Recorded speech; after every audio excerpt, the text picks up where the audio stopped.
Obligatory podcast intro. Hello and welcome. This is Flipping Pages with Matt and Adam. I'm Matt with my co-host Adam, and this show is where we take all 77 letters of the alphabet, we put them in a cake pan, we each draw a letter, and then pick a comic that begins with that letter. I don't know his, he does not know mine. Spoilers ahead for these two comics for sure. Yep. And if you're so inclined, stop by Instagram at Flipping Pages 24 and Facebook at Flipping Pages with Matt and Adam. Come say hi. Give us a shout out, something like that. All cool. So I got O, and you got G. Yes. I wrote it down so I remember. Yeah. No more fuck ups. Yeah, no more. We're done. System is perfect. Flaw proof now. Actually, that's not true because we're the We'll ones who mess it up. Yeah, At exactly. some point. System's good. It's just us. We're idiots. All right, so yeah, I got O. So check it out. I've had O 3 times now. Mm-hmm. The last 2 times I've looked at this comic. Yeah. And this time I was like, I'm for sure. I'm doing it for sure. This was going to be the first O I got. And when I started it, I was like, oh, this might be a little too complicated because that was our second episode. Yeah. So I was like, I don't think I want to do all of this. Get into it all. Once I read it, though, not complicated at all. Actually, super straightforward story. Okay. Very easy to consume. It's awesome. So it's called Okko or Okko. Yeah. It's Okko. I'm guessing Okko. Yeah, probably. It's The Cycle of Water. This is book 1. It was written and illustrated by Hub. It's his pen name. Colors by Hub and Stephen Palaio.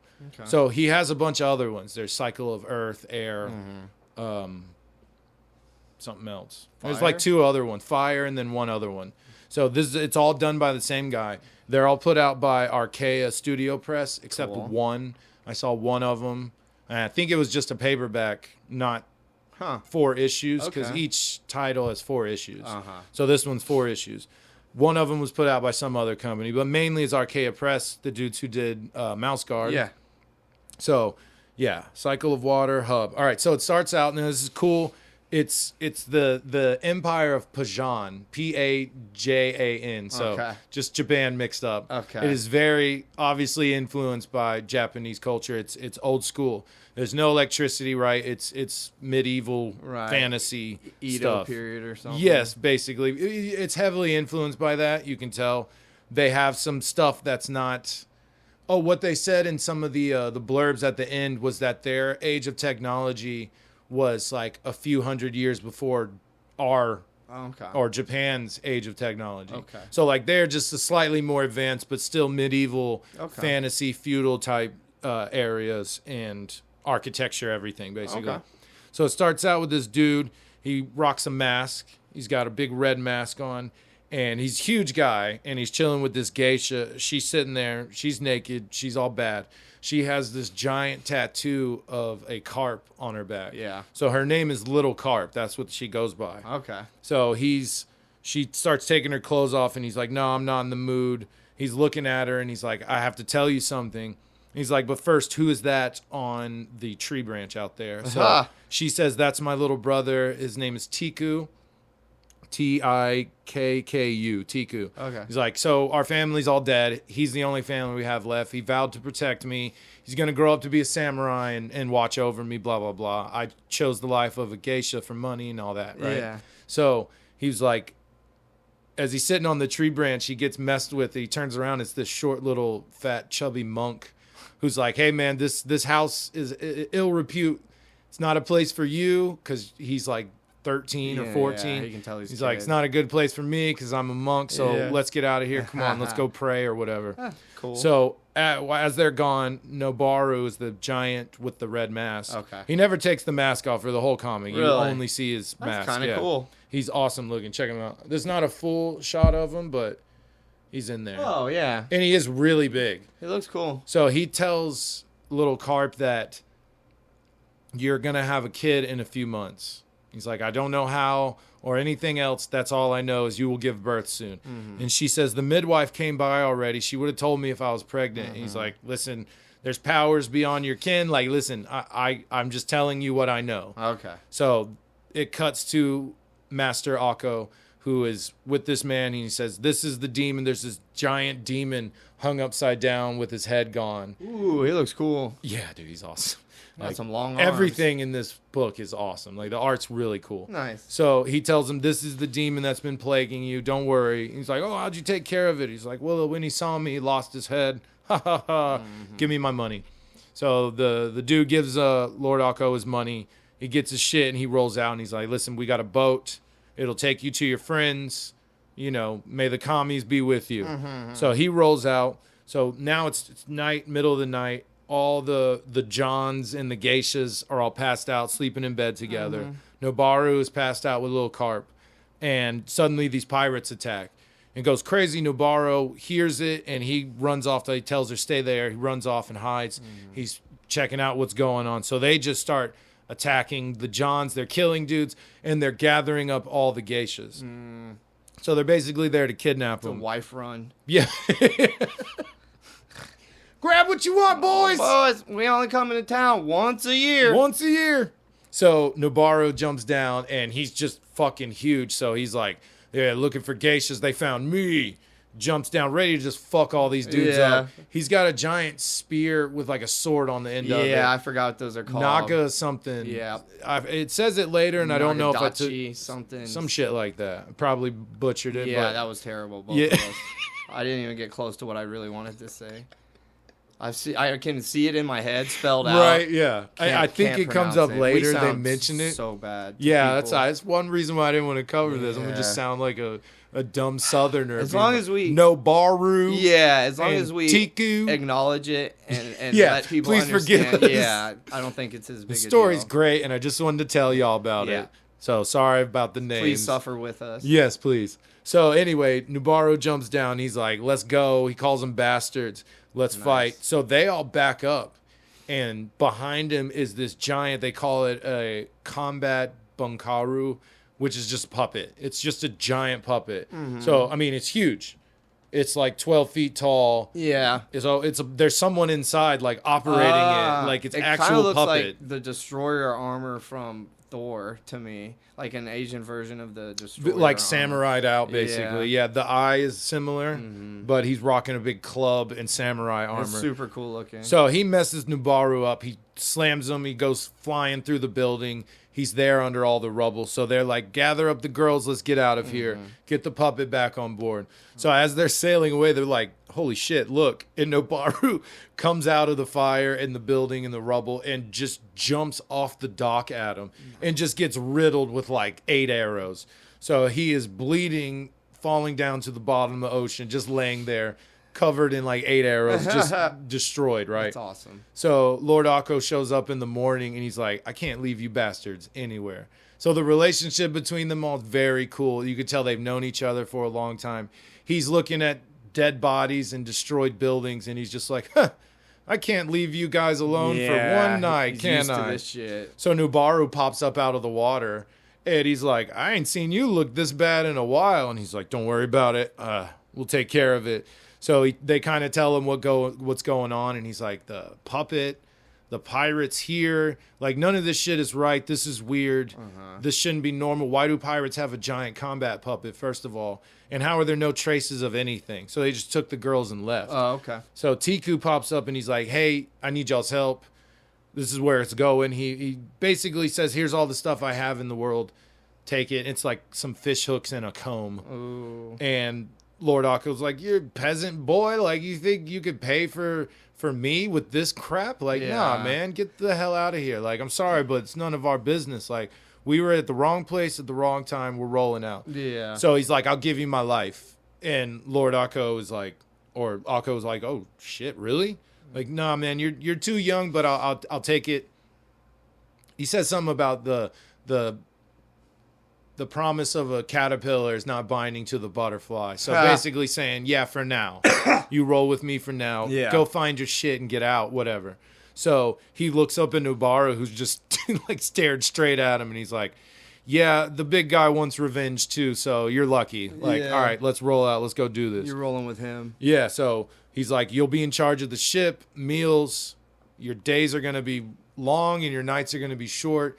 You're not supposed to talk. The monk Notion will be in charge of your education. So that's what you do. Basically, shut the fuck up and get to work. Yeah. So they roll out. They're in the ocean. They're leaving this Kappa, which is what it was, Kappa Inn. That's where they were.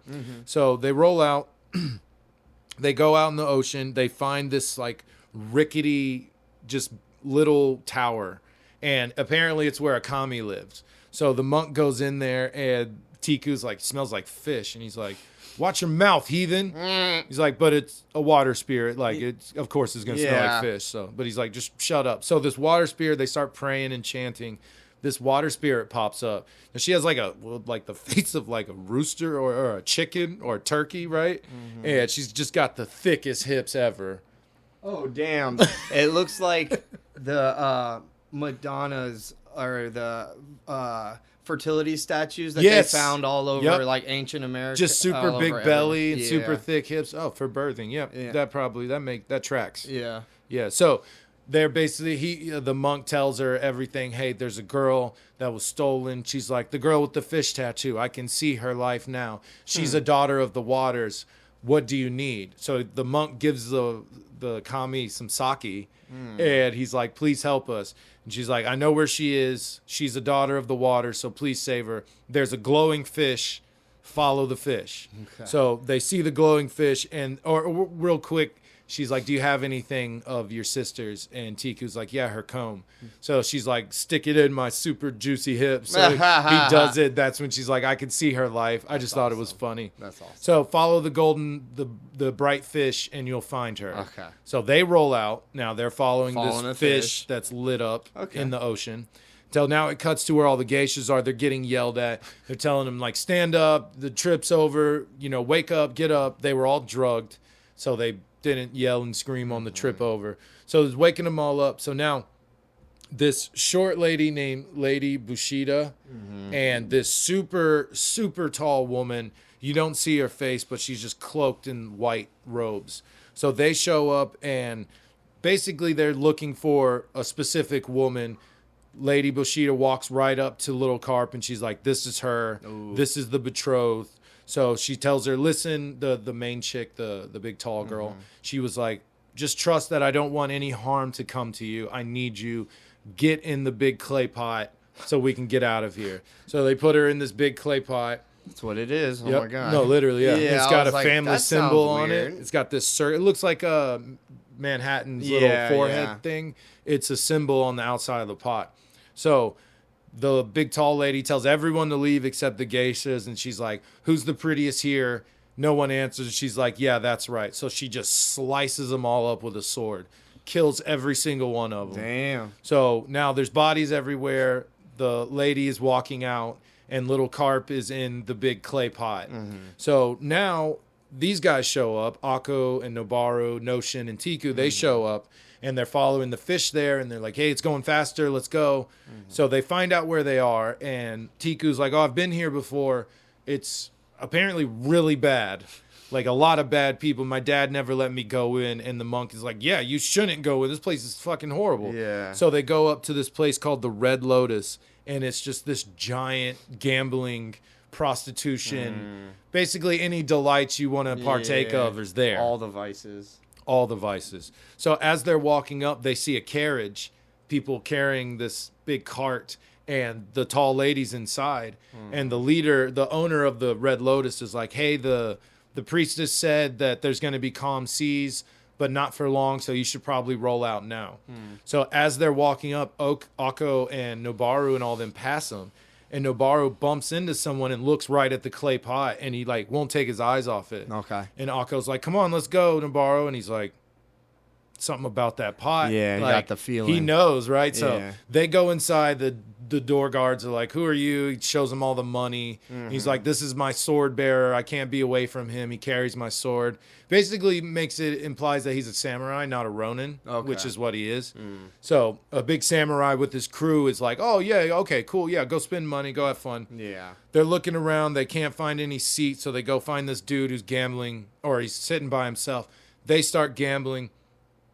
Pretty funny moment. Okko puts the priest in a bad position where he's like, yeah, call on the gods. You got to beat him, man. He's taking all our money. I'm going to go stretch my legs. And the monk's like, I can't gamble. Not me. I'm not supposed to cheat or anything. So you don't really see what happens. He's just getting his ass kicked at gambling. So he's losing all their money. Yeah. So Okko and Nobaru walk away. They're going to go walk around and investigate. Okay. So someone bumps into Nobaru and he runs up and he's like, hey, it's the giant from the inn.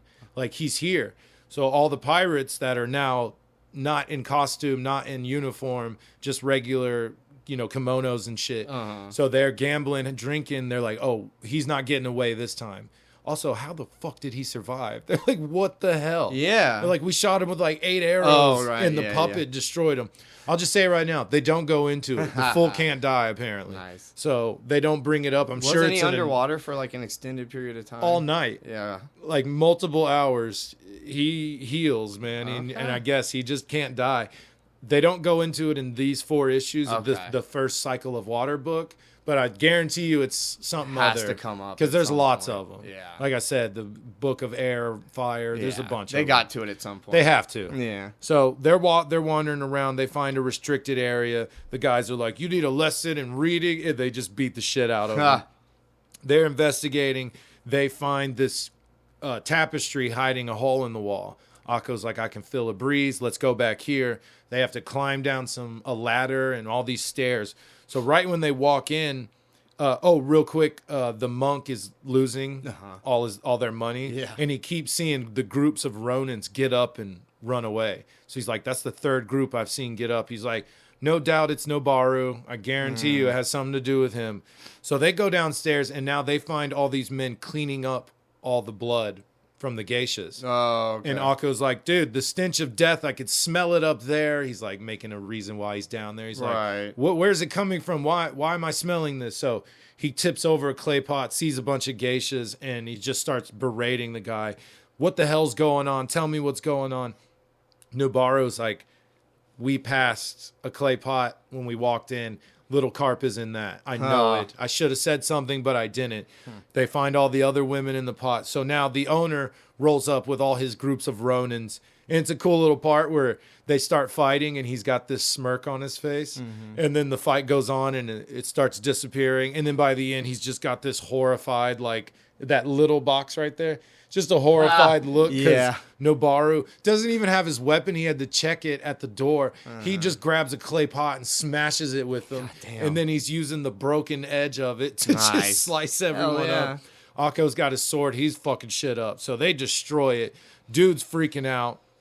So they're like, let's take him for a change of scenery. So they're dangling him off the roof.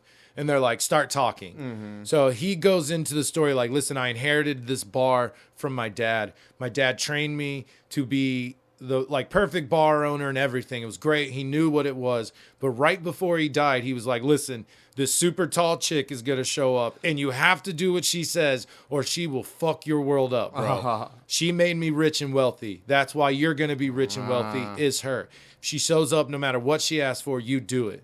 So Akko's like, well, what did they have you do? And she's like, steady supply of youths, like anyone, just people. She would show up, take who she wanted, and then slaughter the rest, like she did today. Yeah. So that was the thing.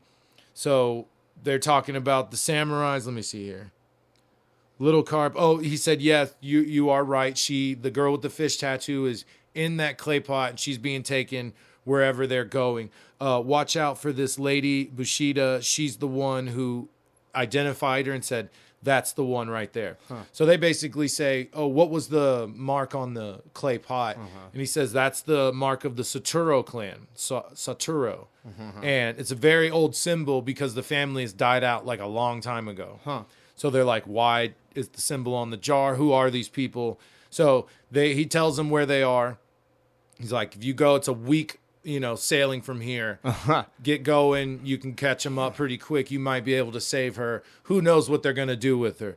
So they get in their boat. They roll out. They tell him, look, listen, you leave. If we ever see you again, we're going to kill you. Wow. Which, I don't know why. Leave him alone. Let him go back to his casino. He only did what he had to. It sucks what he did.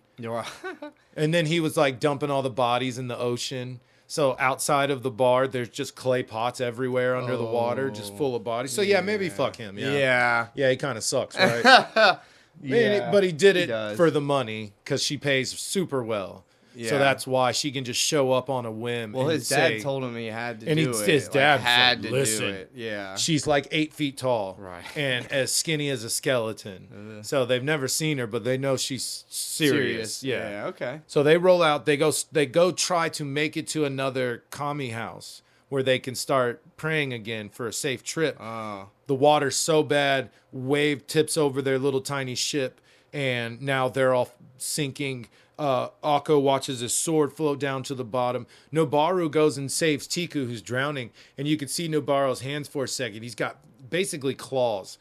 Big fat hands with like little nails on the end. So I don't know what he is. He's so intriguing. Such a cool character, bro. That's awesome. He's basically my Western. Oh, it's literally my Western character. Right. Like, he's not a monster, but it's literally that guy. Huh. And that's why I love him so much. 'Cause I'm like, I wrote this character. This is exactly what I like. This is literally, this is the thing I came up with a long time ago in this book. So I got to see it. And he's a tertiary character, though, but still super cool. So they wash up on an island. They're all messed up. Akko's lost his sword. They're all throwing up. They're sick. So they go look for Nobaru because he's not there. And they find his giant footprints walking into the woods. Right. Giant bamboo forest. Like, the bamboo is like the size of like our tree trunks. Oh, damn. Freaking huge. Yeah, that's so gnarly. They find this rock with the Saturo clan symbol carved in it. So they're like, we must be close. At that moment, they hear yelling and they look over and it's this group of dogs and men, samurais, soldiers, basically. And they're chasing this giant mage. It's a giant orc mage. Apparently, the orc mages this is where they live on this island. Huh. So, yeah, that's what he looks like. It's just like a giant orange orc. Yeah. But he's obviously a wizard. Huh. So the dogs are attacking him. They basically kidnap him, capture him, and they say, all right, we're going to follow him. Noshin's sneezing, so they're like, let's hang back.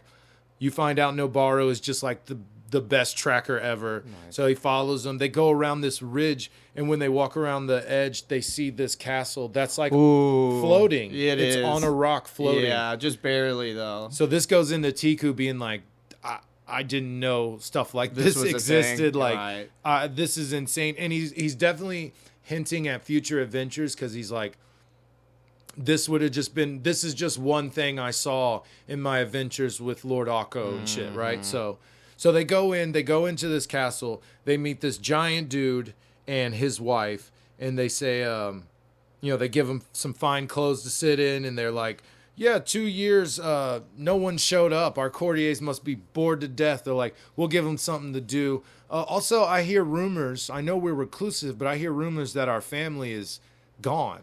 Huh. He's like, look at me. Are me and my wife ghosts? Look at us. So basically tells them, like, I'll put you in a ship tomorrow. You can head to wherever you need to go. We'll hang out tonight and stuff. So they start telling him. Okko starts like, all right, so here's what's going on in the world. They clown him for being a swordless samurai, which they know he's a ronin, and the Lord's like, don't worry about it. I'll excuse this mark on Bushido. Don't worry about it. So he starts telling him about war. Then he tells him all what's going on, current events of the world. And so they start introducing him to his court, and it's Lady Bushido, and then the puppeteer sitting next to her. And Nobaru's like, oh, that's a puppeteer, huh? And dude will not take his eyes off Nobaru. He's staring straight at him. What does he look like? Like a normal guy? Yeah, the puppeteer? Yeah, he's just a little weasel-looking dude. Oh, okay. Yeah, so the midwife is there, and now the puppeteer is there. Nobaru's like, yeah, I don't believe in coincidences. They introduce him to the sword master of the castle. His name's Katana, something like that. Kanata. He's a samurai. So Okko gives the monk a look, and the monk smiles and is like, I know what to do. So him and Tiku roll out. They tell him, you can stay here in the castle, but your guys got to go sleep in they're poor. Oh, okay. They're second-class citizens. He's y'all gotta already go sleep made exceptions for him. Exactly, yeah. So he's like, y'all got to sleep in the stables. So they roll out. Tiku's freaking out. He's like, come on, man, we're wasting time. My master's concerned with the new silk robes he got, and he's not concerned with finding little carp. And the monk's like, shut up, dude. He knows what he's doing. We have a job to do. At least I think this is what he wants me to do. Seems like Because he's like, he looked at me, gave me a look. I think I know what he wants me to do. So now Okko and the Lord and Lady are together. They're chatting. It shows them go off to the stables to find their spot. The guys all speak gibberish. They don't talk any language at all. They speak gibberish because they're just poor and treated like shit, and they're just workers. Okay. So even Tiku's like, it sucks to be poor in this part of the world because these guys don't even know how to speak. He's like, fucked up, he says something, and the guy showing him where the stables are. He's like, he said he wants you to stay over there in that section. They're okay. So they go back there. A bunch of dogs are barking. And Noboru's like, no, you just got to know how to talk to these dogs. And he fucking just knocks one out. And the rest of them shut the fuck up. So the monk's like, oh, it's going to be a restless night. And Noboru's like, nah, we're good. They're going to be quiet. Don't worry about it. I'd be sleepy. So the sword master, Kanata, is showing Aku around. And he takes him into the sword room and shows him this giant combat puppet. And he's like, damn, I wish I saw it that night because I can't tell if this is it. The same one. And he's like, we used to be so powerful. We had like 20 or 30 of these. And now we only have one that just sits in here, collects dust. Aku takes one look at it and is like, yeah, it's not dusty at all. Yeah. Right? So they do the little sword fight. And Aku's obviously not turned it on. So he's like, oh, you got really good, form and stuff, but it's just not perfect. And Aku's like, oh, you're very good. I would love to learn from you, but we have to leave tomorrow, yada, yada, yada. So now the queen, the lady, starts throwing up. She's freaking out. The dad's freaking out, or the husband. He's like, take care of her. We need to get her, blah, blah, blah. So they take her away. She's throwing up blood. They think it's about to start, right? So let's see where Okko is. He is in his room because he can't go out to the stables because that's where they are. Tiku's getting upset. He's about to go sneak around himself because he's upset with the monk and Okko because he doesn't know what they're doing. So he's like, they're just wasting he's time. Kind of in the dark. Yeah. So and Noboru's already asleep in the stables. And he's like, that giant's like no help at all. So the monk is praying. He's super drunk because that's what his vice is. He's an alcoholic. So he conjures up these two commies. They're super tiny. And he starts talking to him, and he's like, I need you to do something for me. And then it cuts to Tiku, who's sneaking around. Cuts back to the monk, and the commies are like, you want us to move heaven and earth for you? He's like, listen, we're in an abandoned temple. They do not remember you. The Saturo clan. Oh, okay. They do not remember you. If you help me with this, I will make sure I rebuild this temple where humans will come with gifts and love, and the gods are like, yeah, okay, that sounds good. Deal. That sounds real good. How'd you know? So Tiku's climbing around. He's sneaking around. He sees them walking through, talking about how the queen, the lady, is bleeding, and we hope we can save the child, and blah, blah, blah. So he walks into this room. He follows them into like this secret tunnel, basically. They open this crazy door. He watches them, and when he walks in, he sees the giant, the white clothes. Okay. So this is all where that lady's from, basically. You find out. Okay. So the guard at the door gets distracted by a huge noise. They run away. He sneaks into the door, and that's when he finds the room with all the clothes and stuff. So the big noise was a fucking tsunami. So the entire Lord's ships are destroyed now. Oh, nice. So Okko can't leave. Yeah. That's what he wanted the monk to do. Okay. Yeah, we'll put you on a ship tomorrow. Gotcha, and he was like, gotcha. no, we can't have that. Okay. So all the ships are destroyed. Even the monk is like, hey, I said I'd rebuild the temple, but calm down. This is too much. It's a floating island getting destroyed by a tsunami. And not like a real tsunami, like a fake movie tsunami where it's like one giant 26-story wave. Yeah, okay. Yeah, exactly. Yeah. So the Lord of the castle is like, man, this is all jacked up. Come on, like Puppet Master. He's like, make us a show. Basically, the dude wants to watch TV with Okko. Yeah. And he's like, let's go watch TV. So they're chilling. The lady's down there getting worked on, looked at. Now, Tiku gets caught. He was sneaking around. Right? Yeah. So it's cutting back and forth. Okko Yeah. notices that the guy's like, get some alcohol. And then he says, bring me my drink. So he's steady chugging something that smells really weird like vinegar. Oof. So he's chugging vinegar. Akko's chugging sake and stuff. He just notices what this dude's drinking. So he, like I said, Tiku finds that room. He finds that orc mage's head cut off and tied to the wall. He finds the lady's big robes and everything. So he goes in and he finds this giant empty, like a big like clearing in a cave kind of. Okay. There's a big table. The lady of the house is on the table. She's taking her clothes off, ready to give birth. Right. As she takes off her robe, he sees the little carp tattoo on her back. Right. And he's like, little carp, that's her. I thought that's what was going on. Yeah, so yeah. Okay. So it goes into why in a minute. So next issue, this is the 4th issue, last issue. He gets caught spying on him. They bring him out. They interrupt the TV watching with the Lord and Akko. And he's like, your sword bearer was caught stealing things from my castle. He was caught somewhere he shouldn't be, and he was stealing shit. So I'm going to mark him as a thief. And Akko didn't say anything. He just watched him. So he goes, oh, he passed out. And he's like, cut his tongue out, and then I'll be satisfied. So Akko pops back up with the Satoru family sword, and he's like, no. He's like, I've seen you, the way you rule, and you're cruel. You should have marked him as a thief and then left him alone. He was like, you talk about, running shit the way you talked about it, right? Big conversations they had. So he's basically getting on to him for being so cruel about it. So now, since he stole the family sword, the castle swordsman, he was like, let me take care of this, Lord. Like, this is a blight on your house and your name. Yeah. So he's like, let me take care of this. Akko makes such quick work with him. He turns around. Kanada's about to attack, and he's like, anyone who attacks from my back has one breath to regret it. And he fucking slices his head off. Fuck. So he walks up to the Lord, and he's like, listen, you're talking about all that mark and stain on Bushido. I got into your castle. I stole your sword. I killed your swords master. Yeah. You have plenty of reasons to commit seppuku. What is it? Seppuku. Seppuku. I knew I said it wrong. Yeah. You have 100 reasons to commit seppuku. So the Lord's like, all right, just give me a minute. I'll do it. So he leaves the room, and the dude, like, credit to his word, he has his little guy chop his head off. So they bring the head out to show Akko, Right. and he's staring at it, and then the Lord opens his eyes, and he's like, ha ha! Look at this part. Oh my god. Yeah, he brings him a head, his eyes are closed, and he's like, hey! Opens his eyes real big and smiles. So That's funny. now Nobaru's awake, it's storming.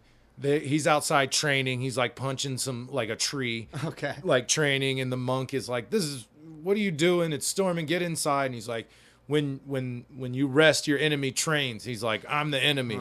So someone comes out and is like, hey, Nobaru, your master wants to see you. And he's like, all right, lead the way. So the monk is down there upset. He's like, oh, just sit here. Like, I know I'm not a man of action, but I'm tired of just doing this. And where the hell is Tiku?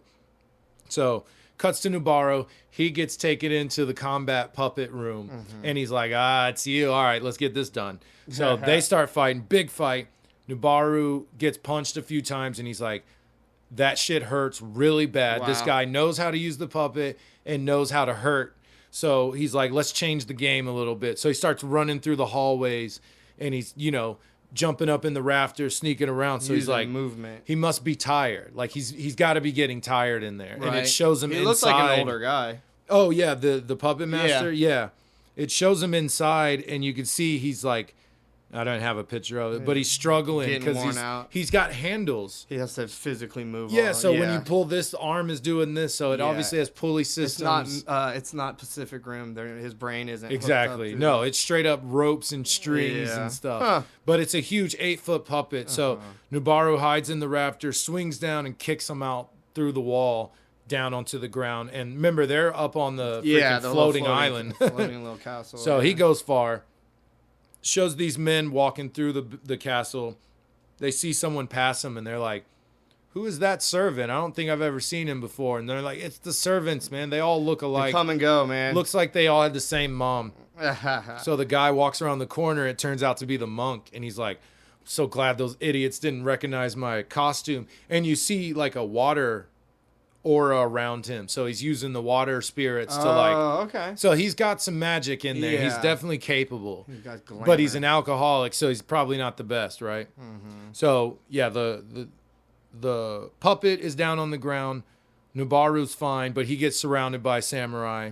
He's taken into the room. Okko is there, chained up on the ground. Nubaru is chained up right next to him. And they're looking at this lady who's now given birth. So now the husband comes out, the Lord of the castle. He is just a head, organs, and like some weird appendage.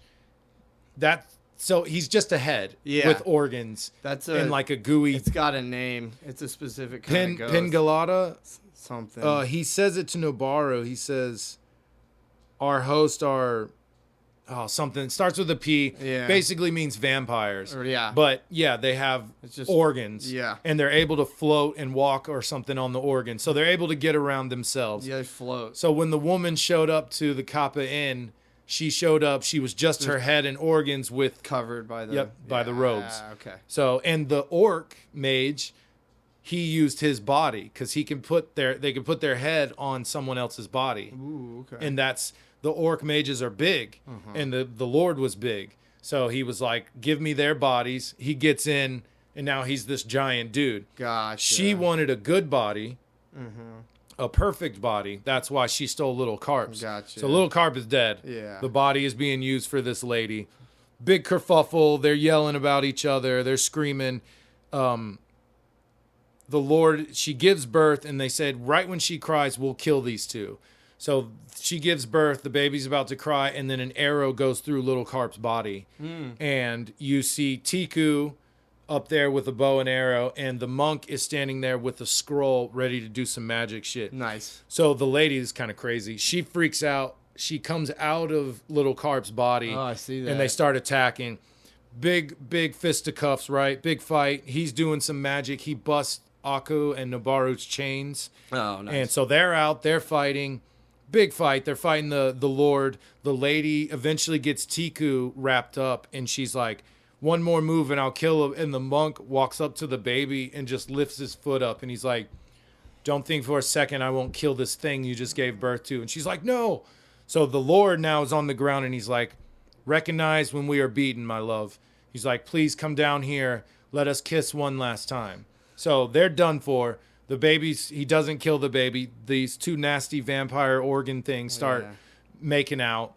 He gives the Satoru family sword to Tiku and is like, take care of this. So after they're sitting there shit talking him like, you're just a ronin, blah, blah, blah. And he's like, do it, Tiku. So he does it. Chops them both up. Now they're both dead. So he's all fucked up, right? He's passed out, hospitalized, quotation marks, right, being taken care of for like a week. So after he wakes up, he's got the mark of the thief on his forehead. He's all shaved. He didn't get his tongue cut out, though. He was fine before that. So he walks out, and now all the people that were there running as servants and slaves for these guys, they're all wearing these blue robes. They look great. They're rebuilding the temple. Nobaru is out building a boat. And nice. Aku is upstairs reading journals from this lord and lady, right? Basically to learn what they are. Yeah. So the powerful lands of Yomo, the easternmost clans, basically, the people lived in fear. They've been vampires this whole time, Pingalatas or whatever the fuck. They tortured that area. They were found out because they were killing young people. They were stealing bodies. They board a boat and they sail away. They find the Satoru clan's family castle, which had been abandoned because the family died out. They are no more. At the beginning, exactly. So they just took over and basically said, "Hey, we're the Satoru clan. Right. We're back." And then they would go to the Kappa Inn to the Red Lotus to get youths. The man took the bodies from the mages in the world, and the lady were taking bodies from like the fisher women that lived in the Satoru clan's lands, basically. Okay. Till they ran out. Then they started for 20 years. They were going to the Red Lotus to get youth. So that's years and years of bodies that they've been taking. That's crazy. She would show up and buy 3 clay jugs of vinegar, and the rest of the jugs would have bodies in them. Yeah. So that's what they basically did So that's what he found out and was like, so they're fucked up. That's basically their job because Aku, Nobaru, and Noshin, the monk, are demon hunters. Yeah. That's their whole job. So they were like, regardless, we would have wound up here anyway. You know, that's kind of what he's talking about. Tiku's talking about the family sword. Only snapshot of what this thing is about to get into, like the journey that's about to open up here, blah, blah, blah. So he has Little Carp's body. He dumps it in the ocean from a clay pot. Rest in peace. I love you, sister. I'm rolling with these guys now. Everything will be all right. So, yeah, it kind of ends with him. Like, I couldn't feel the cold sea that morning. The first time I understood and with myself stirred by the ardent force that drove them to hunt demons, basically. So he is now part of their group, Demon Hunter. Yeah. So the last shot is the temple's done, monks praying, and it shows the clay jug at the bottom of the ocean. And that was what the baby was put into, that weird demon baby that they gave birth to. Right. It was thrown in the clay pot and thrown in the ocean. And the last little shot is a bubble coming out. Oh, I see. So maybe that thing's still alive in there. And they said that the lady only needed like a few days to give birth. So what I think is Little Carp wasn't pregnant. They needed her body for just childbearing reasons. Just she's the best body to have kids, and the lady loved her body or something. There's something about Little Carp that they needed. So they took her, got back to the Saturo floating castle, and then somehow pregnant, giving birth in like a few days. Yeah. It only took her a week to conceive and give birth. Well, at the beginning of the story, they said the dude was like, you're going to give birth in 2 months. So he just knew she was going to give birth. He didn't know how. And she said the midwife was just there, and she would have said if she was pregnant. Exactly. So maybe I was confused. That makes sense. What I initially thought, though, because the midwife was Boshida, the same lady that ran with the Madaku, the vampire lady.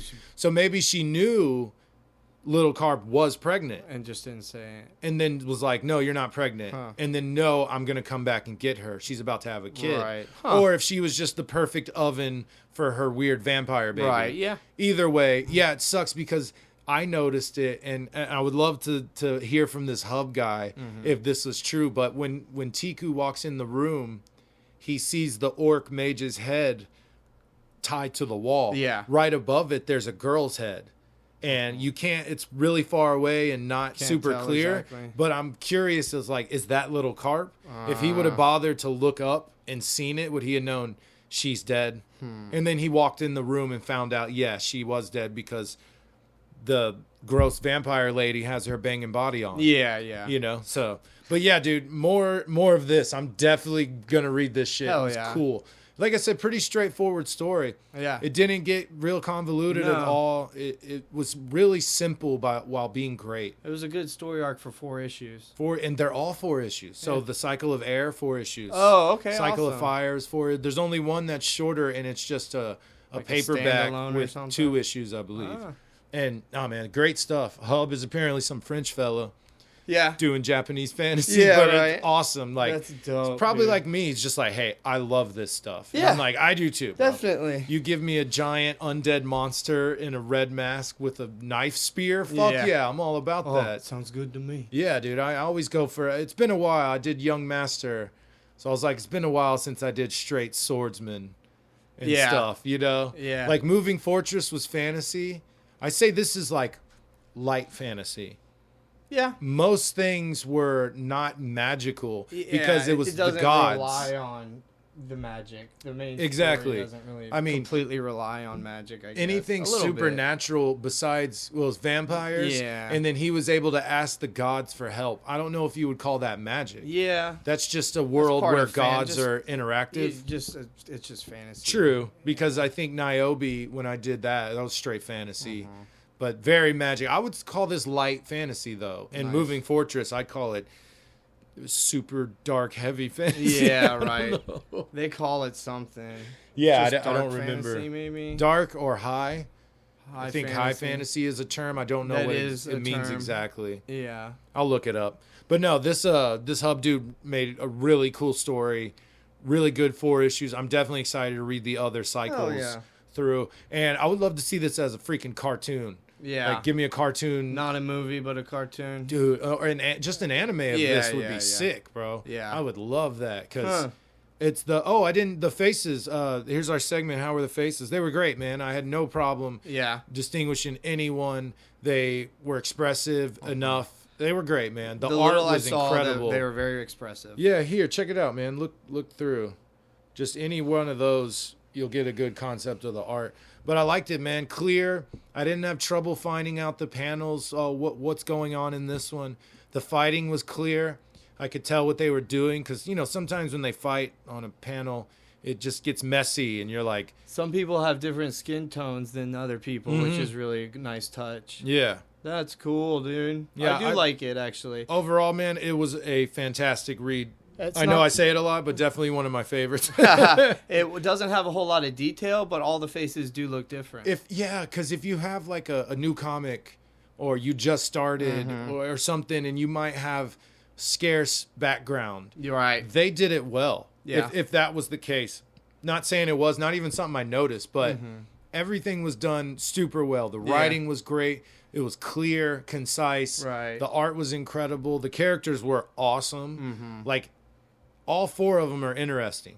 I love the perspective of the young kid who doesn't know anything, because we get to be him. He introduces. But then I love the monk, a drunk monk, who is like really tight with the gods, and then this giant monster who can't die. What's up with him, man? Yeah, I'm so psyched. The water thing is the weirdest to me. Right, like being underwater for hours and hours and hours. Arrows got beat up by the puppet, and then spent basically all night underwater. Yeah, that's and insane. then just popped out like, let's go kill them. Yeah, dude's awesome. The fuck? And then Okko's a great character. Like, he's rude in some points, but because you understand he had to be. And then once he realizes what's going on, he's like, no, he's right on. It bro. makes sense for the moment. Exactly, because he's like, I'm not taking this kid. You're right. But then, okay, my best friend, my giant monster wants revenge, and you're gonna give your life to me. So, all right, yeah, I'll do this. He gets it, and he's like, so I don't know. I looked ahead a little bit, but they did that thing where, shit's already happening. It's not right after, so they're in the middle of something already, and then I'm gonna get it fed to me throughout the 4 issues. Piece, so I didn't see Tiku in the next one. Like, I read half of it, but I guarantee you he's there. He has to be. Unless he's just for this one. He might not. They might be the focus, them 3, which is cool. So yeah, overall, dude, I freaking loved it. Yeah, it sounds dope. I like the art. It was cool. Let's get some fans so I could finish it for Patreon. Right, there you go. Because I want to. Hell yeah. It's great. So yeah, y'all find it, go read that shit. It was awesome. So you had O, I got G. I found something really cool. The art on the cover is what grabbed me first. It's actually better be cool. A DC comic. Oh shit! Where's your 8 pages no, of notes? unnecessary for this property. All right. So it's a 6-issue arc, 6-issue story. Okay. So you get the whole kit and caboodle in these 6 issues. Nice. It reads really quickly, like you want to keep reading, so you end up kind of tearing through it pretty quickly. Yeah. The whole thing's done by Dan Brereton, Brereton. He did the art, Brereton. He did the writing, he did everything. He didn't edit; somebody else edited. But so this came out in 1999, and in the story of the comic, it starts in 1999. So it's like they don't normally do that. No, it's like concurrent. What's it called? Oh yeah, my bad. Giantkiller. I didn't even say. Oh shit! It's just called Giantkiller. Dope name. Is it relevant? Yeah. Okay. Yeah, super cool. relevant. So nice. we really have like 4 characters in this whole story, basically. So we have a lady named Jill, who is she was an FBI agent at the beginning of when the event happens in 1999. What happens is, across from San Francisco, a wormhole opens in a dormant volcano, which makes the volcano explode, and then out of the wormhole, a bunch of monsters come. Oh, hell yeah. So, like, there's one that's, like, bigger than Godzilla, but most of them, I think they were saying they're, like, 9 meters tall. So like 20 something This feet is America. tall. I don't know what that means. So like a lot of them are like 30 feet tall, 50 feet tall. Okay. So they're like King Kong more Still than big, like regular King Kong. Yeah, originally, yeah, pretty much. So Jill gives us the scoop. So the event happens in 1999, but our story actually happens 2 to 3 years later. So the government has completely cordoned off the entire area around the volcano. All the air, all the ground, all the plants are now mutated and fucked up. In San Francisco, across from San Francisco, and it takes up a big area around. Okay. Hundreds of miles around. And so California's just screwed over there. it's bad. It's bad. So it's hundreds of miles contained. If you try to go into it, you can't breathe as a human. Oh, okay. You can't breathe, you die. So monsters don't even need to get you. Oh shit, yeah. You can't survive in there. So Jill is talking about how much has changed in the 3 years since the opening.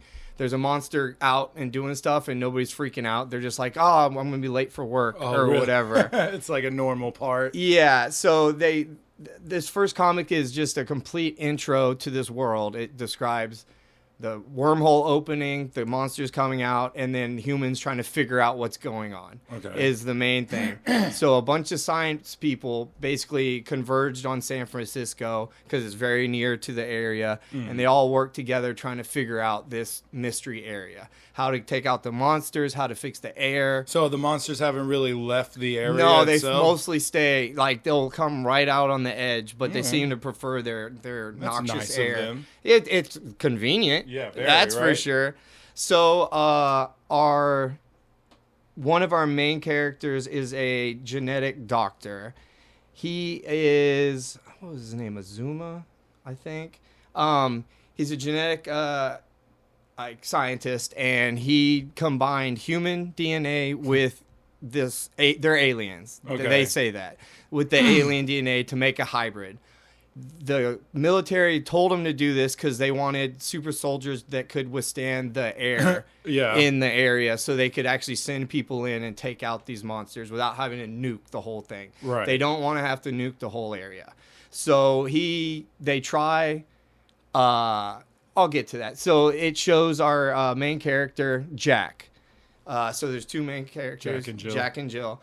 So we see Jack coming from a little embryo growing up into a monster man. He's only like 7 feet tall, 8 feet tall. I was about to ask, are they? Okay. He's not. I'll let you get into it. Yeah, he doesn't. He looks way more humanoid than all the other monsters. And like I said, he's only like 7, 8 feet tall, maybe. Okay. So he's born. He comes out probably like a 3-year-old right away. And then within the first few weeks, he graduates like 6th, 7th, 8th grade in the first few weeks. That's what I did. So they're teaching him simple math, reading, and whatnot, but mostly fighting and whatnot, because the whole point is for him. Take care of that other shit. Yeah, the whole point of him is to be a super soldier to go in and murder all these monsters. Right. So they send him on his first mission. He goes into the area, and he's like, oh, I like it here. Like, it's not so bad. I don't mind it, whatever. So he runs across this giant, like, bug-looking monster, and he just whoops it. It's his first monster that he kills. The monster, like, scratches his chest, and then after that, he looses a, laser beam from his brain, like a psi beam or something, and it just tears up the monster and it makes it fall down, and then he uses his special sword that he has to stab it through the head into the brain. Okay. So it's and you gnarly. said they're like 20 stories or what? Yeah, so 20 meters, 9 meters, so 20 to 60 feet for the most part. So a lot bigger than him, but not Godzilla. I was asking how that's working. So yeah, so he's on the ground. He shoots his laser all the way up to the thing's face. It hits it in the face, which makes it fall to the ground. Now he has access to the head because he is a little guy. He would have just been chopping at the feet unless he knocked it down. So that's his first encounter with any monsters, and he just wreck shop. Hell yeah, it's no problem. So like I said, the beginning started with Jill talking about the issues. This one, we hop back with Jill now. So Okay. Jill is in the monster zone collecting samples to sell to private companies. They have suits and stuff on. She I'm does guessing? not. She does not. Okay. I'll just do it now. She's Jack and Jill. So she was the first experiment. Okay. So she was a human adult who almost died, and they just added some alien DNA. Oh, so not the same as Jack. No, but they're the just- first run, I guess. Yes, they would be like cousins, basically. Okay. You know what I mean? They're not direct comparisons. Okay. She was a adult woman FBI agent, almost died, and then they fixed her up, basically. So, like I said, we showed his first expedition. Now he's just going out. They know he can do it. So Right, he's yeah. like, the whole point of you being invented, and they tell him that he was invented, and like kind of fill him in his backstory. That is cool and different. Because Yeah. they're all usually like, oh, make it secret. And Yeah, blah, yeah, blah, yeah. blah. You had a regular life. Yeah, some false memories. Yeah, right. They didn't Some do secrets. No, that always blows up in their face. Just tell them straight up, dude. Yeah. You're a monster killer. that. Yep. And Sick. the other thing I'm glad I noticed and remembered, there's a bunch of badass 90s ads in these comics. Oh, yeah? Bro. Hell yeah. Mystery Men ad Oh, right for- here. Jinko's ads. Nice. The anti-drug ads, they're pretty good actually in it. They weren't too embarrassing. Yeah. Yeah. They were all pretty bad. For the skate. The commercials were, at least. Yeah, it was like a bunch of skateboarders. So maybe that's I had some sentiment. Oh, were you- I relate. So he's out doing his. Jack is out there just murdering monsters. He runs into a pair of monsters, which is the first ones he's met that don't fight each other. They usually fight each other and kill Oh, each so other. they're all completely hostile? Yeah, So it's and, everything, really. he runs into a male and a female that look like they're kind of the same-ish Yeah. looking kind of monster, and he's fighting them, and he gets knocked over, and he lands in a giant pile of their eggs. So he finds out that some of them can procreate and that they are procreating. So he ends up murking both the monsters. Like, It's really sweet what y'all got here. oh, it's beautiful. So he ends up like murking both of them, and then as he's done murking them, he's like crushing up the eggs because he knows he needs Oh, to well, yeah. get rid of them. And as he's done crushing them, Jill comes out and is snatching up pieces of the eggs because no one's ever seen eggs Right, before. right. And like I said, she Science sells stuff to the private sector for huge amounts of money. Oh, shit. That's where she gets her money from. She sucks. So she's in the corner, like picking up pieces, and Jack sees her. So he's like, "Why aren't you wearing a suit? Who are you? You shouldn't be here. Why do you have so many scars?" Like he's just like Yeah. instantly like talking to her. And as they're talking, the female monster actually wakes up and starts to get up and is about to like smack them. And Jill uses a badass crossbow with special bolts, and it shoots the bolt like into the giant female's head, and it's like a giant lightning strike happens. Oh, damn. So it's a badass like electric bolt that will kill monsters. And like I said, she's the Cool. same size as a. She Regular looks person. like a normal lady. Yeah, right. She looks like a normal lady. Oh, there's a Stone Cold milk ad in here. Stone Cold Steve Austin got milk ad. Oh, that's so good. So You drinking milk? Can you give me a hell yeah? so Jack doesn't mention meeting Jill. She was like, "Don't tell your bosses that you met me." And then there's like a little arc for the rest of the comic that I thought was kind of silly. Jill's being chased through the monster zone by a human who doesn't believe that the monster stuff's real. So he's not in a suit or anything. He's You're just there, bro. yeah. He sees these monsters and he says that they're like holograms. It's AI. Yeah, basically. So like they meet up and she's like, "Get out of here," because the monster's like coming Yeah. on them, and he's like, Whoa, "Monsters whoa, aren't." whoa, what? Yeah, you heard me. The monster like gets down low by him and then breathes on the other FBI agent guy, the man, and he like catches on flames and like falls to the ground, and he looks like he's dead immediately. So Jill gets away while the monster's messing with this little guy, and then the monster leaves, and the guy like gets up and he starts looking like a monster. Oh. So they don't explain it any further than that big monster breathed on him and made him like that. That's like what Is he Jill like immediately changing? yeah, his face like just like he sits up, he's like dead, and then he sits up and his face instantly turns into like basically a monster Holy face. shit, like he doesn't get any zombies. bigger. He turns into a zombie. Yeah. Exactly. He is dead. So he Okay. is brought back to life by the big monster or whatever. Oh, it's like that fungus stuff. Yeah. Yeah, cordyceps or whatever. Yeah. It's pretty gnarly. That's scary shit right there. Yeah, it is. So we have a few more. Real quick, just a short little monster. So he's like he's like just a a guy. 5'5". He's just a guy. Okay. Yeah. He looks like his arms blown off, and Mm-hmm. like he looks all haggard, but his face is like monster face. Weird. So we see a couple more times where Jack fights monsters, and you have to have action. Well, yeah, you know what I mean. I figured that. So now Jill finds Jack, and Jack's injured from killing those last two monsters, and she brings him to like a cave and like nurses him back to health. But since he doesn't return, the army's like, oh, he's dead or Right. something. He must be dead. And this whole time that I'm saying all this other stuff, the zombie guy is like following them.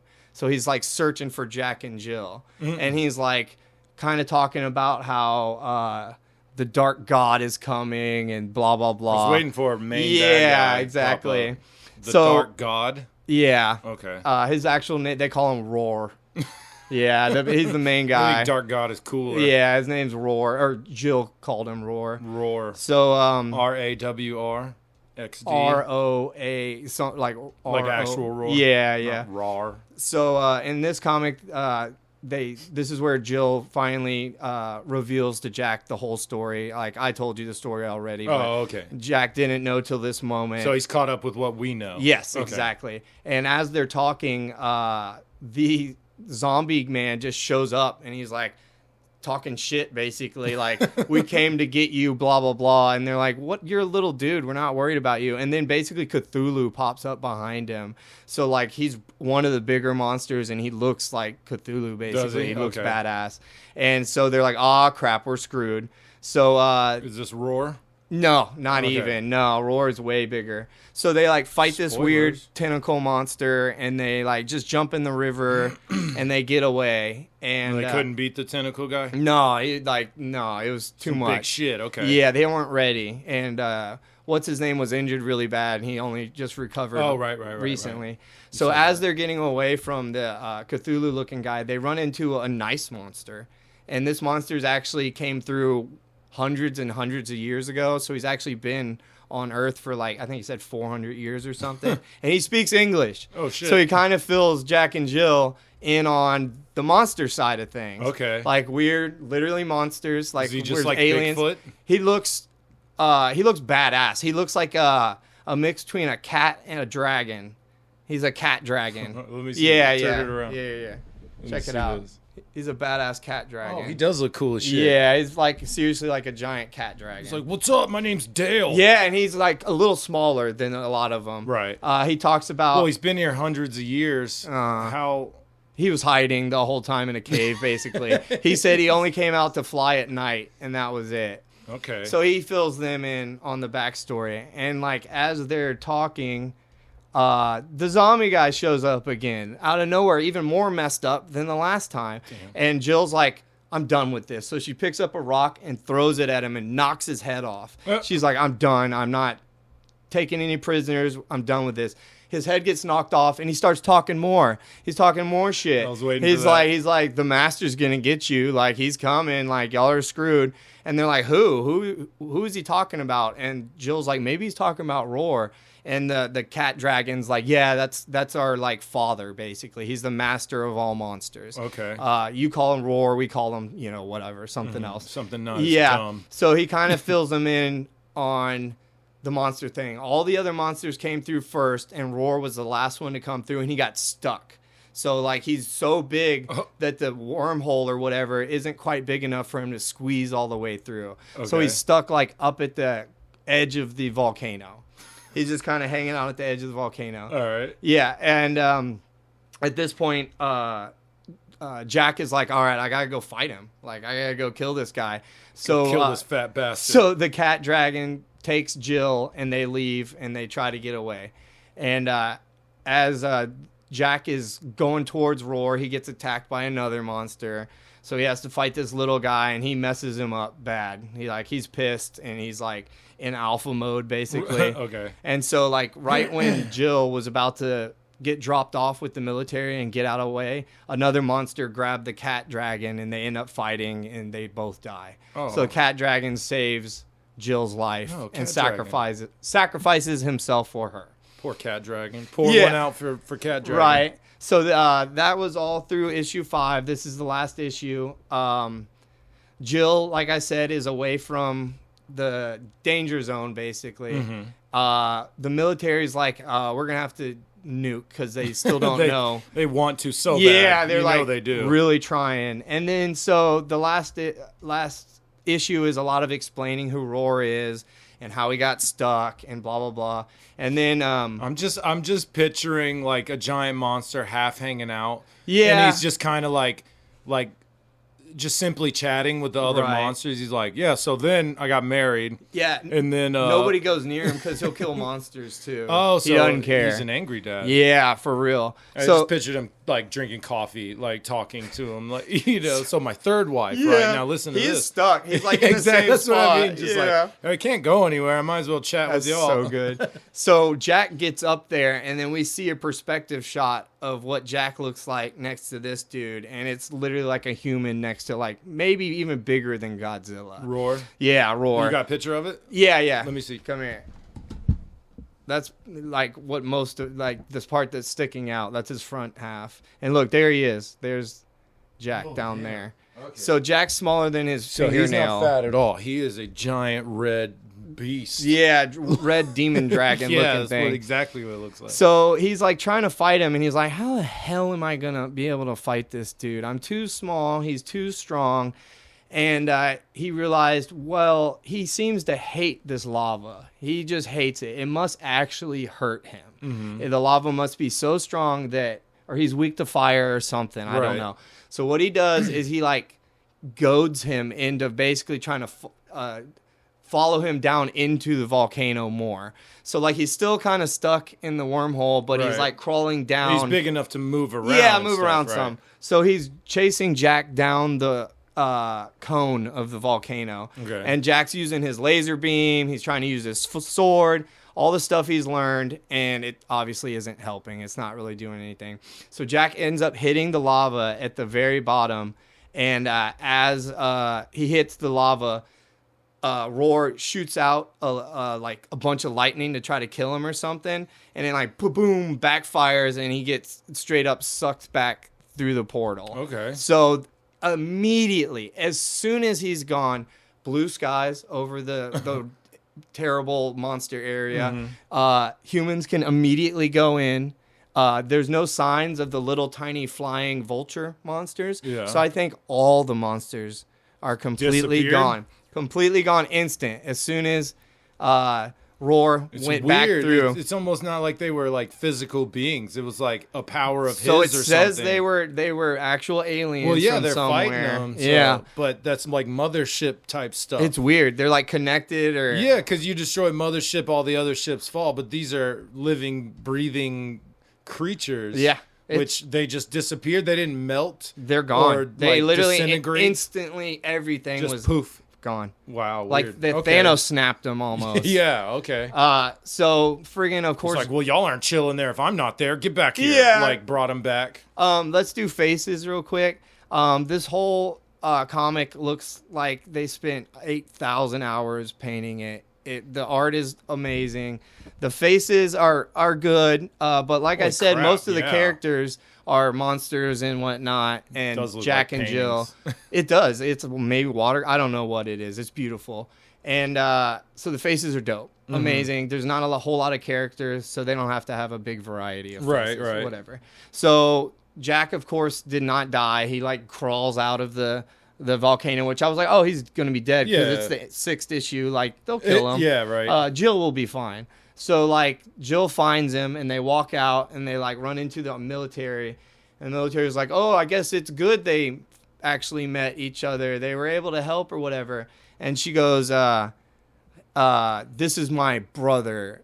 Jack, blah blah blah, and I was like, oh, I thought they were going to try to make him like romantic, together? Yeah. and I was like, oh, that's actually kind of cool, like, This is my brother Jack, and I really didn't do that much. yeah, right. It was all him. So I thought that was cool. That's not how they normally would have. It's some they sort of would've romantic kissed. or They would have kissed. a or big something. ending, and that is literally the end of it. Them walking out and her being like, "He's my brother. I love him." A pretty straightforward, short and sweet. That's what I'm comic, saying. It was 6 issues. I said everything that happened. Yeah. Everything. I didn't skimp out on anything. That's I why like- when you were like, mine might be, yours might be long. Yeah. I was like, yeah, don't worry about it. My whole I thing's thought gonna yours be. was gonna be No, long. I said everything that happened in here. That's crazy. It was a short dope. little romp, huh? It was so dope. Yeah, really? You liked it that much? was really good. I suggest it for anybody. It's So 6 action issues. was cool? Yeah, everything the about actual it. fights, yeah. Everything about it was good.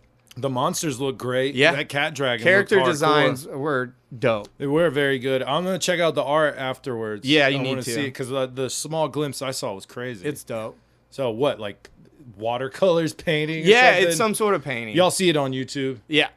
Grabalooja. Mm-hmm. Bing, bang, boom. It's Matt versus Adam.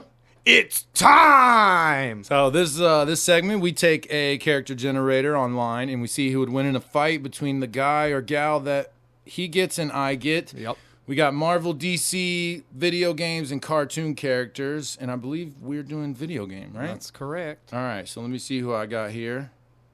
Is this the one where you have to... Nope, okay. Yeah, they're all different. I got Sam Fischer. Really? So Okay. I'm super sneaky. Yeah. All right. Oh, son of a bitch. You got Super Mario. Oh, hell yeah. So Sam Fischer from Splinter Cell Yeah. versus Super Mario. Can you imagine? Wait, what's his name? Who did I get? Sam Fisher? Yeah, can you imagine Sam Fisher sneaking through like the Mushroom Kingdom? Bright. It's all bright as hell. Kill fucking Mario. Yeah. Oh, so I guess I should say the arena here is just downtown Houston. It's fight on site. He's getting food, I'm getting food, whatever. We walk out of our restaurant, we see each other, and it's go time. Oh, I'm looking at my powers and skills, bro. Yeah. Yeah, I don't think I got this, bro. No, I'd say this is like a 100 to 0 or like a 90 to 10. That's what I was thinking. It just He's keeps not even going. on here. Everything is considered superhuman levels. Really? Everything he has is superhuman levels. Yeah. And then it talks about all the fire, like hop ups and invincibility, flight, cryokinesis, geokinesis. Yeah, I don't think I got this one. Christ, oh my goodness! It Okay. just keeps going. All right, here we go. I got peak human conditioning, high intelligence, indomitable willpower, Nice. intimidation, leadership, master tactician and strategist, resourcefulness, multilingualism, military training, marksmanship, martial arts, proficiency, knife mastery, weapon proficiency, stealth expertise, great physical strength, Ooh. expert swimmer, acrobat, free runner, and expert free climber and interrogator. Vast resources and an arsenal of weapons. Yeah. I'm good at hunting terrorists. Yeah. So spending if time with Sarah. my character was any regular human, you probably would end up winning that. Yeah. Yeah, All right, but, let me read your bullshit. Yeah, Let's see so what it you just got. goes. Oh, dude, it just says it goes superhuman strength, jumping, durability, speed, reflexes, stamina, agility, balance, endurance, regeneration, resurrection, and then what? transformations, aquatic, master combatant, skilled pilot, leadership, doctor knowledge, and then all my upgrades like the boomerang. And Well, you don't got those. enhanced. Okay, but yeah, Because it's what's on our person. Uh-huh. But you're still super strong. everything I have is at superhuman levels. It That's is, how so I knew. superhuman durability and everything. Read it again, the beginning. Sorry. Okay, so strength, jumping, durability, speed, And these are all superhuman. reflexes, stamina, Shit. agility, gymnastics, acrobatics, athleticism, superhuman balance. Okay. Do I have a gun? Dude, even you had a gun. It doesn't matter. No, I mean, yeah. You would carry a pistol. I would. That's Yeah. what I figured. No, it doesn't matter. You might have a mushroom. I on have you. regeneration. Yeah, and you can't- resurrection. Yeah, that's ridiculous. So I don't think it comes down to strength or my skills. It's just I don't think I could do enough to stop you No. because it's not a distance game. It's not a hand-to-hand game. It's not a weapons game.